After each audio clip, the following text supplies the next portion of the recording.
It's time to level up. Activated. Alligator bread up in this garage.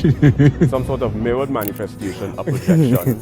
I wonder what is wrong with some this tree. sort of imagination of some degree. He asked me if I'm into that. Then you have the idea of because he said he was attracted to the way I hold myself intersubjectivity. together. My But phrase. before we get into intersubjectivity presence. phenomenology, let's Yes, explore he said- he said specifically it elicits different that kind sorts of of solipsism. confidence One that aspect of solipsism you feel is like that you wanna only be the part mind of it. He said he's exists intrigued and by other it. minds cease to exist, which is And he one said of the he flaws of respect me more solipsism. for asking him. But then you have What made him epistemological put solipsism, which states that So I didn't cannot give up prove any that other minds traits or any exist. signals. Then you have the metaphysical You see that? solipsism, which states that I cannot prove with absolute certainty that other minds exist. Right? During manic episode, bipolar cases tend to adapt